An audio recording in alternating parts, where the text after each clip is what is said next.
ब्रह्मदेव धाम प्रस्तुत करते हैं कथा जय मां शेरावाली की। महर्षि मेधा ने कहा, महिषासुर की सेना नष्ट होती देखकर उस सेना का सेनापति चिछुर क्रोध में भर देवी के साथ युद्ध करने के लिए आगे बढ़ा। वह देवी पर इस प्रकार बाणों की वर्षा करने लगा मानो सुमेरु पर्वत पानी की धारा बरसा रहा हो। इस प्रकार देवी ने अपने बाणों से उसके बाणों को काट डाला तथा उसके घोड़ों व सारथी को मार दिया। साथ ही उसके धनुष और उसकी अत्यंत ऊंची ध्वजा को भी काट कर नीचे गिरा दिया। उसका धनुष कट जाने के पश्चात उसके शरीर के अंगों को भी अपने बाणों से बींध दिया। धनुष घोड़ों और सारथी के नष्ट हो जाने पर असुर ढाल और तलवार लेकर देवी की तरफ आया। उसने अपनी तीक्ष्ण धार वाली तलवार से देवी के सिंह के मस्तक पर प्रहार किया और बड़े वेग से देवी की बाईं भुजा पर वार किया। किंतु देवी की बाईं भुजा को छूते ही उस दैत्य की तलवार टूटकर दो टुकड़े हो गई। इससे दैत्य ने क्रोध में भरकर शूल हाथ में लिया और उसे भद्रकाली देवी की ओर फेंका।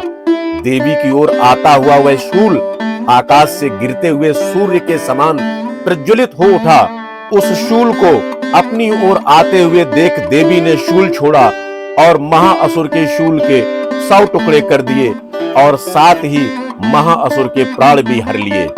चिछुर के मरने पर देवताओं को दुख देने वाला चामर नामक दैत्य हाथी पर सवार होकर देवी से लड़ने के लिए आया और उसने आने के साथ ही शक्ति पर प्रहार किया, किंतु देवी ने अपनी हुंकार से ही उसे तोड़कर पृथ्वी पर डाल दिया। शक्ति को टूटा हुआ देखकर दैत्य ने क्रोध से लाल होकर शूल को चलाया, किंतु देवी ने उसको भी काट दिया। इतने में देवी का सिंह उछलकर हाथी के मस्तक पर सवार हो गया और दैत्य के साथ बहुत ही तीव्र युद्ध करने लगा। फिर वह दोनों लड़ते हुए हाथी पर से पृथ्वी पर आ गिरे और दोनों बड़े क्रोध से लड़ने लगे। फिर सिंह बड़े जोर से आकाश की ओर उछला और जब पृथ्वी की ओर आया तो अपने पंजे से चामर का सिर धड़ से अलग कर दिया। क्रोध से भरी हुई देवी ने शिला और वृक्ष आदि की चोटों से उदग्र को भी मार दिया। कराल को दांतों, मुक्कों और थप्पड़ों से चूर कर डाला।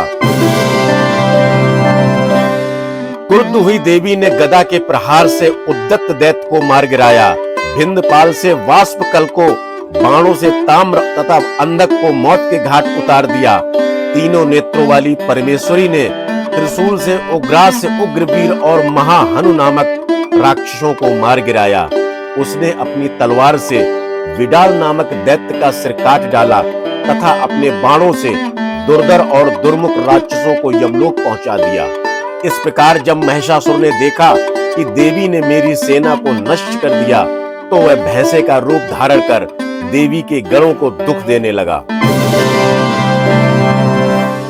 उन गणों में कितनों को उसने मुख के प्रहार से, कितनों को खुरों से, कितनों को पूंछ से, कितनों को सींगों से, बहुतों को दौड़ाने के वेग से, अनेकों को सिंहनाद से, कितनों को चक्कर देकर और कितनों को श्वास वायु के झोंकों से पृथ्वी पर गिरा दिया। वह दैत्य इस प्रकार गणों की सेना को गिरा देवी के सिंह को मारने के लिए दौड़ा। इस प्रकार देवी को बड़ा गुस्सा आया।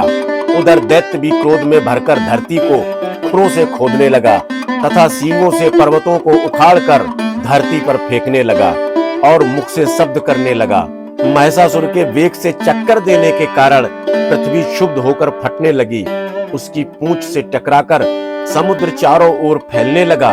हिलते हुए सींगों के आघात से मेघ खंड खंड हो गए और श्वास से आकाश में उड़ते हुए पर्वत फटने लगे। इस तरह क्रोध में भरे हुए राक्षस को देख चंडिका को भी क्रोध आ गया और वह उसे मारने के लिए क्रोध में भर गई। देवी ने पास फेंक कर दैत्य को बांध लिया और उसने बंध जाने पर दैत्य का रूप त्याग दिया और सिंह का रूप बना लिया।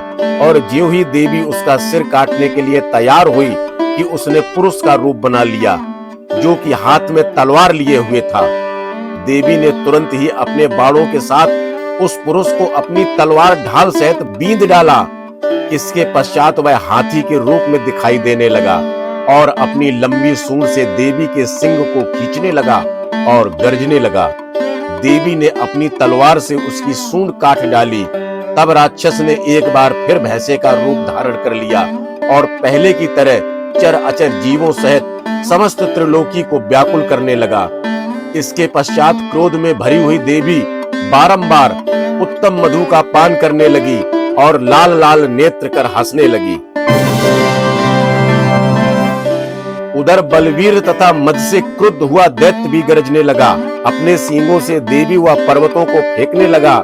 देवी अपने बाणों से उसके फेंके हुए पर्वतों को चूर्ण करती हुई बोली, ओ मूढ़, जब तक मैं मधुपान कर रही हूँ तब तक तू गरज ले, और इसके पश्चात मेरे हाथों तेरी मृत्यु हो जाने पर देवता गरजेंगे। महर्षि मेधा ने कहा।